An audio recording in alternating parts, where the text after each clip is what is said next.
여러분 안녕하세요. 자취하는 해다리입니다. 벌써 3월이 가고 4월이 되었네요. 오늘은 3월달에 쓴 생활비를 함께 공유해보려고 합니다.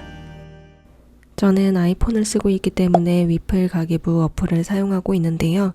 먼저 제가 정의하는 생활비는 주거비, 보험비, 통신료 등의 고정비를 제외한 비용을 말합니다.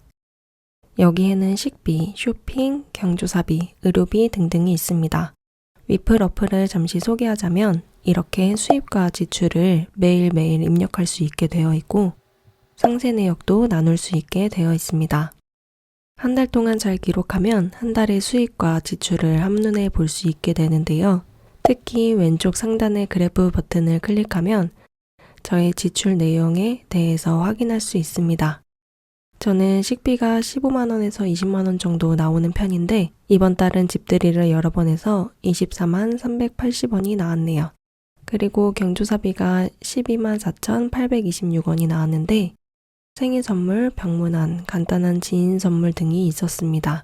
저는 개인적으로 절약은 많이 하는 편이지만 사람을 만나거나 챙기고 싶은 사람이 있으면 돈을 좀 쓰는 편이기 때문에 경조사비는 절약하기보다 내가 힘들지 않은 범위에서 최대로 해주려고 하는 편입니다. 다음은 미용 항목인데 3월에 올리브영 세일이 있어서 평소보다 돈을 많이 쓰게 되었는데요.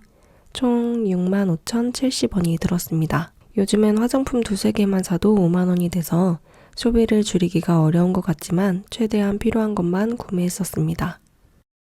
생필품도 정말 꼭 필요한 것만 구매를 했고 62,889원이 들었네요. 저는 가계부 기록을 할 때 최대한 자세히 기록하려고 하는 편입니다. 그러면 나중에 내가 몇 개월마다 생필품이 필요한지 파악할 수도 있고 이전에 구입한 금액을 비교하면서 구매를 할 수 있기 때문입니다. 의류는 집에서 홈트를 하고 싶었는데 나이키에서 마침 세일을 하고 있길래 짧은 바지를 하나 샀습니다. 가격은 21,334원이고요. 몇 년 전부터 트레이닝 쇼츠 바지가 갖고 싶었는데 굳이 필요하진 않은 것 같아서 구매를 안 하고 있다가 이번에 장만을 해봤네요. 의료 건강은 제가 턱관절이 안 좋아서 주기적으로 병원을 다니고 있기 때문에 병원비 48,200원이 발생했습니다. 마지막은 문화생활인데 제가 인생 네컷을 찍는 걸 좋아해서 7,000원이 들었습니다. 제가 가계부를 쓰는 이유는 카드를 긁으면 내 주머니에서 돈 빠져나가는 인식이 안 들기 때문입니다. 요즘 토스나 뱅크샐러드 등에서 내가 쓴 돈을 자동적으로 관리해주는 기능도 있던데 돈을 주도 면밀하게 관리하기 위해서는 부족한 부분이 있다는 생각이 들어서 저는 귀찮아도 카드를 긁고 바로 어플을 켜서 기록하는 습관을 갖고 있습니다. 이번 달 생활비는 총 569,699원인데 경조사비를 제외하면 저를 위해 쓴 돈은 44만 4,873원입니다. 저는 직장 이외에도 알바를 하나 하고 있는데 시급을 받다 보니 요즘 외식은 못하겠더라고요. 오히려 알바를 하면서 씀씀이도 더 줄어들었습니다. 이 돈이면 안 먹고 말지, 안 사고 말지 하는 마인드가 생기다 보니 절약과 식단 관리에 아주 큰 도움이 되었네요. 다만 저는 스트레스를 받지 않고 자기 연민에 빠지지 않는 절약을 하는 게 가장 중요하다고 생각합니다. 소비를 줄이는 방법 2가지를 생각해 보았는데요. 첫째는 정말 필요한 곳에만 소비를 하는 겁니다. 물건을 구입하기 전에는 정말 필요한가? 3번은 생각을 해본 후에 구입을 하셔야 합니다. 그렇지 않으면 집에서 굴러다니고 공간만 차지하는 무가치한 물건으로 자리 잡을 겁니다. 이는 미관상 보기도 안 좋고 공간만 차지하기 때문에 효율적으로 공간을 사용할 수가 없습니다. 사람마다 필요한 소비가 다르다고 생각합니다. 저는 작년 11월, 12월을 정말 춥게 보냈습니다. 가스비가 말도 안 되게 올랐었잖아요. 이사 오기 전 살았던 집이 외풍이 무척 심했는데 보일러도 오래된 거라 온도 조절도 잘 안 돼서 아예 꺼놓고 사용을 했었고 그러다 보니 실내 온도가 11도까지 떨어져서 입김이 나온 적도 있습니다. 또 세수할 때 잠깐 쓰는 온수가 아까워서 물을 냄비에 끓여서 찬물과 섞어 쓰다가 냄비를 엎질러서 발등에 1도 화상을 입은 적도 있었습니다. 그래도 난방비가 8에서 10만 원 정도가 나왔었는데요. 만약 제가 펑펑 썼다면 정말 20만 원 가량 나왔을 거라는 생각이 듭니다.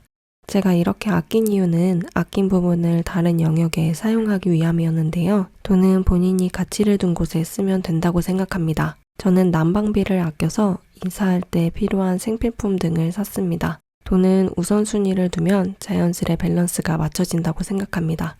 두 번째는 소비를 줄일 수 있는 대안을 찾는 겁니다. 저는 늘 방법을 찾는 사람인 것 같습니다. 이렇게 하면 더 나아질 텐데, 이렇게 하면 할 수 있을 것 같은데 라는 식으로요. 본인에게 필요하지 않고 집에서 자리만 차지하고 있는 물건은 미련 없이 잘 단장시켜 당근으로 내놓습니다. 돈을 들여 버리지 않는 것에 감사하고 더 필요한 사람에게 간다는 생각을 하면서 중고거래를 하다 보면 참 좋습니다. 조금만 부지런하면 다 할 수 있습니다. 또 모든 물건을 사기 전에 당근에서 미개봉 새 상품을 찾아보는 것도 좋은 방법입니다. 같은 새 상품이라도 한번 구입한 물건은 중고라는 인식이 있어서 인터넷가보다 싼 경우도 있습니다. 물론 중고 거래할 시간에 버는 돈이 더 많으시다면 새 제품을 사셔도 됩니다. 하지만 저는 귀찮아도 제 쉬는 시간을 쪼개서 중고 거래를 하는 편입니다. 게으르면 돈을 효율적으로 모을 수 없습니다. 저는 가계부 어플을 1년째 작성 중인데 되돌아보며 반성도 많이 합니다. 이런 것은 불필요한 물건인데 구매를 했네 하고요. 그러다 보면 다음번에 같은 실수를 줄이게 되는 것 같습니다. 저는 돈을 아끼기보다는 정말 필요한 데 사용한다는 표현이 맞을 것 같습니다. 돈은 내가 가치를 둔 곳에 소비되어야 합니다. 여러분도 돈을 허튼 곳에 쓰면 기분이 나쁜 사람이 되시길 바랍니다.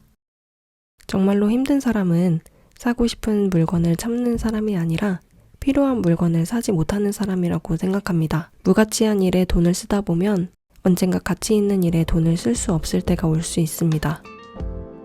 오늘은 이렇게 제가 소비하는 방법에 대한 사고를 공유해드렸는데 이 두 가지만 기억하고 습관화한다면 도움이 되실 것 같다는 생각이 들었습니다. 돈을 모으는 것은 사소한 소비 습관과 절약에서 비롯되고 돈을 불리는 것은 돈을 모으는 것에서 출발한다고 생각합니다. 건강한 사고로 건강한 가치를 두고 미래를 꿈꾸면 좋겠습니다. 그럼 다음에 또 만나요.